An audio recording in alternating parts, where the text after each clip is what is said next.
오늘 본문 시편 1편은 신앙인으로서의 삶을 견실하게 살아온 사람이라면 누구에게나 마음 깊이 다가오는 삶의 고백이요 증언이 아닐까 생각합니다. 아마도 그런 이유로 오늘 우리가 보고 있는 성경은 이 시편 1편을 시편 전체의 서문에 해당하는 오늘 이 위치에 배치하지 않았나 생각합니다. 즉, 이 시편 1편은 신앙인들에게 구약의 모세 오경뿐만 아니라 신약까지도 포괄하는 신앙 고백이요 삶의 증언이라고 볼 수 있을 것입니다. 저 역시 지난주에 이 말씀을 묵상하면서 저에게도 이 시편 1편은 지금까지의 저의 모든 삶을 정리하는 말씀으로 다가왔던 것 같습니다.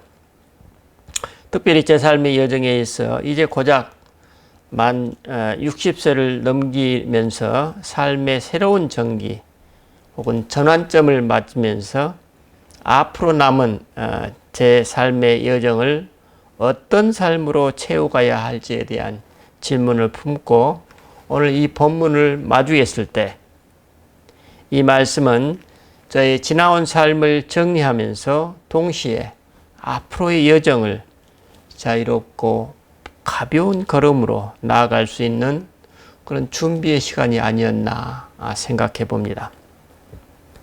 오늘 저는 여러분과 함께 이 본문을 하나씩 점검하면서 우리가 맞이할 수 있는 삶의 이슈들을 함께 나누고자 합니다. 그러면 이제 우리 모두 시인이 고백하고 있는 어쩌면 그에게는 삶의 원리로 생각할 수 있겠죠. 그 삶의 원리를 한번 살펴보도록 하십시다. 먼저 1절을 보면 복 있는 사람은 악인들의 꾀를 따르지 아니하며 죄인들의 길에 서지 아니하며 오만한 자들의 자리에 앉지 아니한다고 노래하고 있습니다.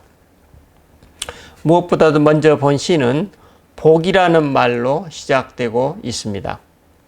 여기서 히브리어 구절 아슈레이 하이시를 직역하면 그 사람의 복이여 라는 의미라고 합니다. 구약 성경에서 복이란 뜻을 가진 단어는 두 가지가 있는데 바라크와 아수아르라는 단어라고 합니다. 먼저 바라크는 인간의 선행과 관계없이 하나님께서 당신의 사랑으로 인간에게 주시는 그런 모든 복, 기업과 후손과 육체의 복을 가리킨다고 합니다. 그리고 이 단어는 항상 우리가 하나님과의 언약 관계에서 사용된다고 합니다. 다음으로 복이라는 뜻을 가진 두 번째 단어 아수아르는 오늘 본문에서 사용되고 있는 것처럼 대개 하나님과의 인격적인 관계에서 그 교제 안에서 그분의 말씀을 따르는 성도들에게 하나님이 내리시는 복을 일컫는 용어라고 합니다. 그래서 우리 성도는 그 복에 대한 자신의 고백이나 또 자신의 기원을 하나님께 아뢰일 때 이 아사르라는 용어를 사용하였다고 합니다.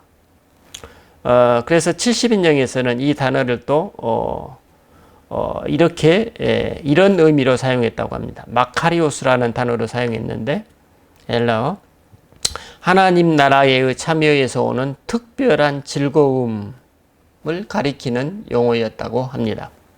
아마도 오늘 본문은 이 모두를 아우르는 포괄적 의미로 보는 것이 어떨까 생각합니다. 이제 다음 구절 악인의 꾀를 쫓지 아니하며 여기서 악인에 해당하는 히브리어는 나사 하나님의 율법 안에서 죄인으로 입증된 자를 의미한다고 합니다. 이런 사람들에게는 하나님의 율법 대신에 자기 자신의 삶의 원리가 자리 잡고 있는 것입니다. 이것이 바로 꾀에 해당하는 히브리어 에차라고 합니다. 그래서 이 말은 의도, 도모 등으로 번역되는데 하나님 뜻과는 상관없이 그 사람의 마음에서 비롯된 것으로 볼 수 있습니다. 그래서 삶의 중요한 갈림길에서 혹은 일상의 삶에서 하나님의 뜻을 분별하고 자신의 앞길을 인도받는 사람들에 대비되는 인간적이고 세속적인 관점으로 자기 삶의 일들을 결정하는 사람들을 일컫고 있습니다. 시인은 이런 세속적 또는 인간적인 삶의 방식을 악인의 꾀라고 일컫고 있습니다. 그렇다면 오늘 나는 어떤 영역에서 얼마나 자주, 얼마나 깊숙이 악인의 꾀의 유혹을 받고 있는지, 그리고 그 유혹을 어떻게 처리하고 있는지 자문해 볼 수 있고 우리 자신을 성찰할 수 있을 것입니다. 이제 다음 구절, 죄인의 길에 서지 아니하며. 여기서 죄인은 하나님의 율법에서 빗나간 자를 의미하고 있습니다. 그러므로 이들도 역시 율법이 가리키는 하나님의 길을 가지 않고 자기 자신의 길을 가고 있는 사람을 가리키고 있습니다. 또 다음 구절, 오만한 자의 자리에 앉지 아니하고. 여기서 오만하다는 조롱하다, 비웃다는 뜻의 동사 루츠에서 파생된 말인데, 하나님을 향하여 악한 말로 조롱하는 자를 지칭하고 있습니다. 이 역시 하나님을 믿지 않는 그런 세속적인 사람들이 마침내 하나님을 조롱하고 비웃는 지경에까지 이르게 됨을 묘사하고 있습니다.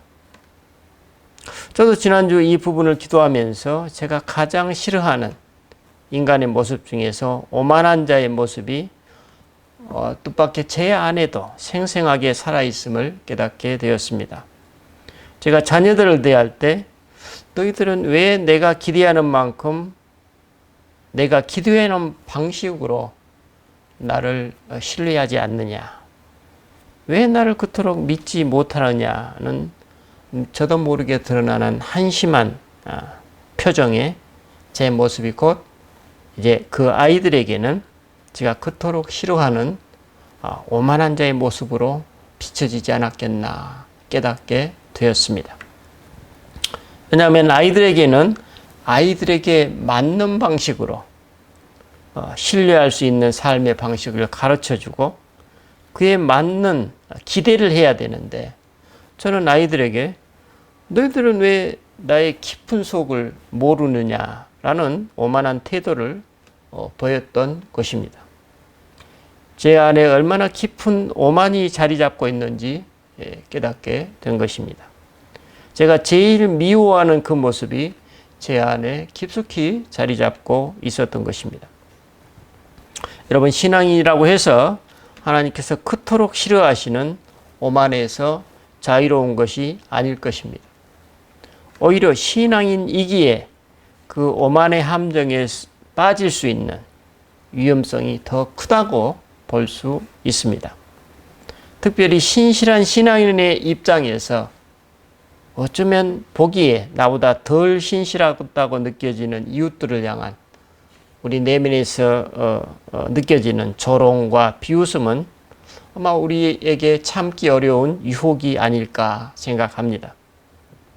무엇보다도 외견적인 나이스함을 추구하는 우리 신앙인들은 세속의 막말과 폭력이 금기시되어 있기 때문에 그들은 막말과 폭력 대신 상대방에게 심리적 혹은 영적 충격을 가할 수 있는 모욕감과 모멸감을 매우 효과적으로 사용하는 것을 볼 수 있습니다.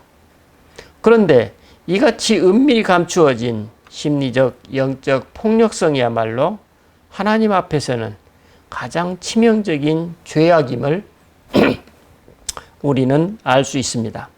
왜냐하면 그것은 인간이 경험할 수 있는 가장 치명적인 상처와 고통을 그 상대방에게 깊숙이 남기기 때문입니다. 그가 하나님 자리에 앉아 아주 은밀한 방식으로 심판을 대행하는 것입니다. 그리고 그 같은 은밀한 죄악은 우리가 공명정대하게 처리하기가 매우 어렵습니다. 오직 하나님만이 그 실상을 아시고 오직 하나님만이 그것을 심판하실 수 있고 오직 하나님만이 그 문제를 해결해 주실 수 있기 때문입니다. 이런 맥락에서 우리는 본절에서 언급된 세 개의 동사를 주목하게 됩니다. 그렇죠? 악인의 꾀를 쫓다에서 쫓다, 죄인의 길에 서다에서 서다, 오만한 자의 자리에 앉다라는 말에서 앉다. 이 말들은 죄의 점진적인 악화 과정을 나타내고 있습니다. 즉 죄의 성질이 점점 더 깊어지고 악화되고 있음을 이 용어들의 배열을 통해서 알 수 있습니다. 우리는 이 지점에서 오늘 내가 주목해야 될 죄의 영역이 어디인지 성찰할 필요가 있을 것입니다. 이제 2절, 오직 여호와의 율법을 즐거워하여 그의 율법을 주야로 묵상하는도다. 방금 전 1절이 소극적인 면에서 의인을 묘사했다면 이제 2절은 적극적인 면에서 의인을 묘사하고 있습니다. 여기서 우리가 주목하는 단어는 오직이라는 부사입니다. 이 오직이라는 말은 모든 일의 최우선, 모든 일 중에서 가장 중요한 것이 바로 묵상의 삶임을 강조하는 그런 표현입니다. 여기서 첫 구절 여호와의 율법, 토라는 유대인들에게 모세 오경을 뜻하지만 오늘 우리에게는 뭡니까? 하나님의 가르침 혹은 성경 말씀으로 이해할 수 있을 것입니다. 다음 구절, 즐거워하여 여호와의 율법을 즐거워하여 그 율법을 주야로 묵상하는 자로다. 좀 전에 말씀드린 이 구절은 의인들의 적극적인 특성을 말하는데 그 첫 번째 특성이 하나님의 율법에 대해 기쁨으로 반응한다는 것입니다. 그리고 두 번째는 지속적으로 그 율법과 관계를 맺으며 삶을 살아가는 것이라고 볼 수 있습니다. 이같이 하나님 말씀 안에서 즐거움을 얻는 것이 바로 의인들만이 누릴 수 있는 복된 삶의 핵심으로 볼 수 있습니다. 한편 우리는 여기서 묵상하는에 해당하는 히브리어 하가라는 말에 주목하게 됩니다. 이 말은 묵상하다라는 뜻 이외에 말하다, 속삭이다라는 뜻을 가진 단어라고 합니다. 그래서 의인은 묵상 중에도 일상에서도 하나님의 말씀을 조용히 읊조리는 삶을 살고 있다는 고백입니다. 우리가 여기서 오늘 우리가 실천하고 있는 말씀 묵상, 즉 렉시오 디비나의 고전적인 기원을 발견하게 됩니다. 오늘날과 마찬가지로 고대의 신앙인들도 일상 속 언제든 주야로 하나님의 말씀을 묵상하는 삶을 살았던 것입니다.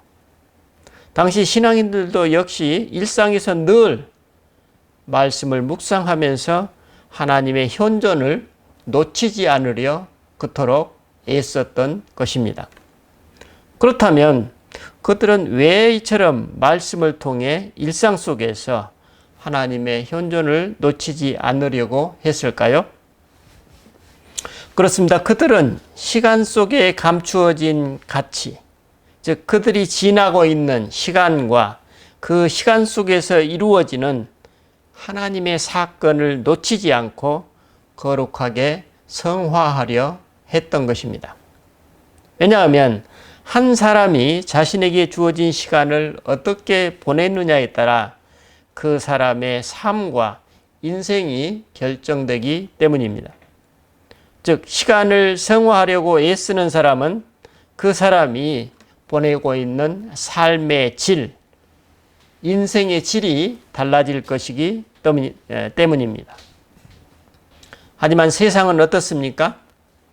그렇습니다. 시간의 성화, 즉 시간의 질적인 측면을 중요시하는 것이 아니라 양적인 시간을 어떻게 최대한 압축하여 대량의 물건을 얼마나 신속하게 만들어내느냐에 매달리고 있습니다. 향방 없는 주먹을 휘두르는 것과 같습니다. 여러분, 제가 자주 인용하는 안식이라는 책의 저자 아브라함 해설은 이스라엘이 이집트에서 나와 신광야에 이른 사건을 전하고 있는 출애굽기 19장 1절을 이렇게 묘사하고 있습니다. 이스라엘 자손이 이집트 땅에서 나온 지 셋째 달이 되던 바로 이날 그들은 신의 광야에 이르렀다.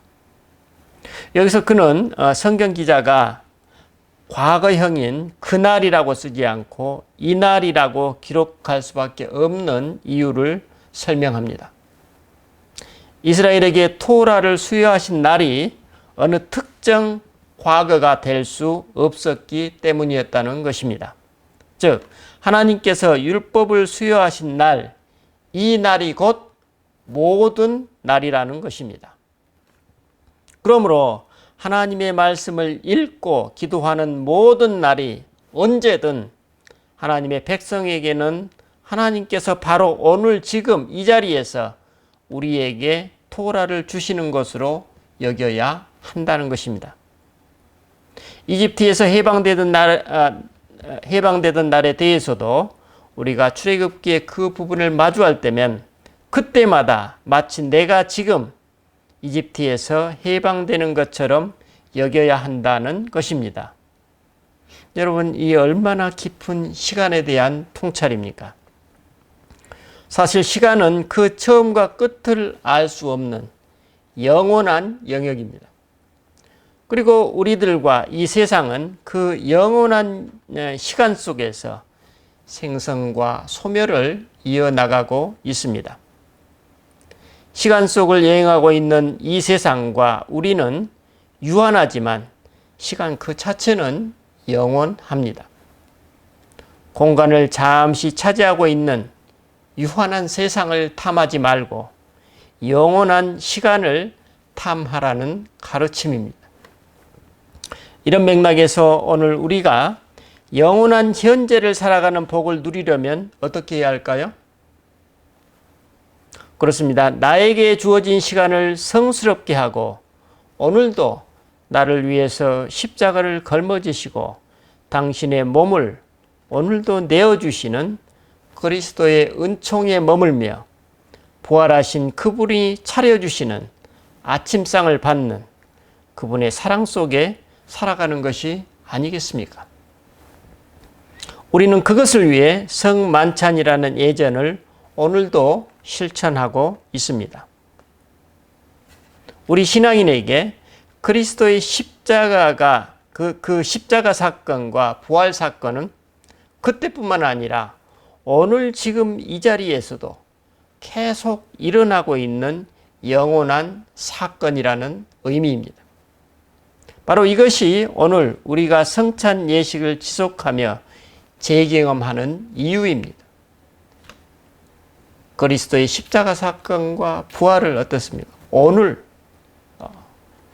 다시 마주하고 재경험하는 것입니다. 이것이 바로 우리가 시간을 영원한 시간, 영원한 하나님의 시간으로 성화하는 길입니다. 출애굽기 3장에서 모세는 불타는 떨기나무 앞에서 나무는 타지만 시간 자체는 타지 않은 그 순간 그는 그 자리에서 그 영원한 시간을 포착했던 것입니다. 그래서 그는 하나님으로부터 당신 자신의 이름을 듣습니다. 나는 스스로 있는 자니라. 나는 존재 그 자체이니라.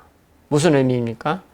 하나님의 창조는 태초에 한 번만 일어나는 것이 아니라 이 세상을 존재케 하는 그 행위는 지금도 계속 진행되고 있다는 것입니다. 그러므로 지금 이 순간이 있는 것은 하나님이 현존하시기 때문이라는 것입니다. 지금 우리가 존재하는 것은 하나님의 현존을 반증하는 것이라는 의미입니다. 그러므로 어거스틴과 마찬가지로 모세에게도 진리, 즉 하나님은 피조물을 통해서 분명히 알게 되었으니 진리, 즉 하나님이 없다고 의심하기보다는 내가 살고 있음을 의심하는 것이 더 쉽다고 고백했을 것입니다. 압도적인 하나님 현존 체험을 전제하고 있는 고백입니다. 여러분, 우리가 이런 고백을 한다면 과연 누가 하나님 밖으로 벗어나려 하겠습니까? 모세와 어거스틴과 마찬가지로 고대 이스라엘의 시인들도 이처럼 하나님의 현존을 놓치지 않기 위해서 그토록 애썼던 것입니다. 이제 3절입니다. 그는 시냇가에 심은 나무가 철을 따라 열매를 맺으며 그 잎사귀가 마르지 아니함 같으니 그가 하는 모든 일이 다 형통하리로다. 여기서 첫 구절 시냇가에 심은 나무는 의인들의 상태를 묘사하고 있습니다. 즉 의인이 하나님 말씀 안에서 늘 기쁨을 공급받는 상태를 시냇가에 심은 나무로 비유하고 있습니다. 그러면 시냇가에 심은 나무는 어떻습니까? 언제든지 생수를 공급받을 수 있습니다. 그런 증언을 지금 하고 있습니다. 다음 구절, 시절을 쫓아 과실을 맺으며, 여기서 시절을 쫓아라 구절은 인생의 추수기를 의미하고 있습니다.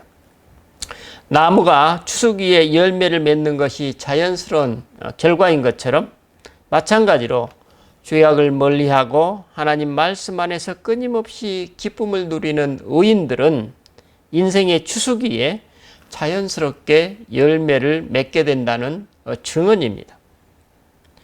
이 대목에 대해 칼빈은 주석하기를 이 열매는 추수기에 맺히는 열매이므로 겉만 화려하고 속은 비어있는 악인들의 열매와는 달리 온전히 잘 익은 열매임에 틀림이 없다고 해석하고 있습니다. 이처럼 의인의 행복은 어쩌면 인간의 잔재주로 얻는 그런 행복이 아니라는 것입니다. 오히려 끊임없이 경건의 삶을 통해 얻는 온전한 행복이라는 시인의 증언이요 고백입니다. 다음 4절, 악인들은 그렇지 아니하며 오직 바람에 나는 겨와 같도다. 어떻습니까? 1절과 3절에 묘사된 의인의 행복과는 대조적으로 악인의 실패와 불행을 증언하고 있습니다. 오직 바람에 나는 겨와 같도다. 이 구절은 우리가 곡식을 까부를 때에 그 이미지에서 알 수 있듯이 곡식을 키로 까부를 때 나달은 키 위에 떨어지지만 겨는 가볍기 때문에 바람에 날아가 버립니다. 그러므로 여기서 겨는 결국에는 사라지고 말 악인들의 허무성을 묘사하고 있습니다. 이러한 악인들의 결국은 3절에 시냇가에 심기운 나무의 그 견고함과 대조를 이루고 있습니다. 이제 5절입니다. 그러므로 악인들은 심판을 견디지 못하며 죄인들이 의인들의 모임에 들지 못하리로다. 어떻습니까? 평범한 말이지만 이 말은 어떻습니까? 참으로 의인들만이 알고 있는 삶의 현실입니다. 실제입니다. 의인들만이 고백할 수 있는 진리입니다. 왜 그럴까요? 의인들만이 우리가 살고 있는 일상에서 그 심판의 리얼리티를 볼 수 있는 영적 분별력을 가지고 있기 때문입니다. 하지만 악인들은 자신들이 심판받고 있는 그 영적 심리적 상태를 전혀 알지 못하면서 일상을 살아가고 있다는 것입니다. 우리는 이 같은 맥락에서 내 자신의 삶을 돌아볼 수 있을 것입니다. 우리가 다른 사람들과의 관계에서 하나님의 뜻을 분별할 때 우리는 끊임없이 내 자신을 하나님의 심판대에 내어놓게 됩니다. 이게 역설적인 얘기죠. 언제까지요? 그렇습니다. 하나님께서 오케이 사인을 내어주실 때까지입니다. 우리가 기도 속에서 내가 스스로 하나님의 혹독한 심판대의 과정을 거치는 것입니다. 그리고 마침내 그분의 인정을 받았을 때 우리는 비로소 그 심판대에서 자유로운 사람이 됩니다. 그때 우리는 악인들의 꾀를 따르거나 죄인들의 길에 들어서거나 오만한 자들의 자리에 앉지 않게 되는 영적 자유의 삶을 누리게 됩니다. 하지만 우리가 그 문제에서 만약 심판받아 마땅했다면 시인의 증언처럼 우리는 더 이상 하나님께서 이끄시는 그 기도도 영적 분별의 과정도 견뎌내지 못할 것입니다. 여러분, 이것은 진리입니다. 우리는 바로 그런 맥락에서 죄인이 의인의 회중에 들지 못하리로다는 구절을 이해할 수 있습니다. 바로 여기서 의인의 회중이란 1절과 2절에 묘사된 바와 같이 소극적으로는 악인의 행동과 삶의 방식으로부터 구별된 자이며 적극적으로는 하나님의 율법을 묵상하며 이를 생활하는 자들을 지칭하고 있습니다. 이 같은 의미에서 의인은 회중에 들어가나 죄인은 들어갈 수 없다고 노래하고 있습니다. 이제 마지막 6절입니다. 무릇 의인들의 길은 여호와께서 인정하시나 악인들의 길은 망하리로다. 그래서 결국 시인은 하나님 백성의 영원한 복과 악인들의 끝 멸망을 극명하게 대조시키고 있습니다. 그런데 우리가 여기서 주목할 점은 의인들의 복과 악인들의 멸망의 기준은 하나님께 속해 있다는 것입니다. 즉 하나님께서 의인을 인정하심으로 그가 복을 받는 것이며 반대로 악인은 하나님의 인정을 받지 못함으로 스스로 멸망을 당한다고 증언하고 있습니다. 이처럼 시인은 모든 일이 하나님의 주권대로 지금 이루어지고 있다는 사실을 오늘 우리에게 일깨워 주고 있습니다. 한편 여기서 망하리로다에 해당하는 히브리어 아바드는 소멸하다라는 뜻으로 악인들의 최후를 암시합니다. 즉 악인 속의 그 악한 영은 바람에 나는 겨와 같이 소멸되어 버리는 존재라는 것입니다.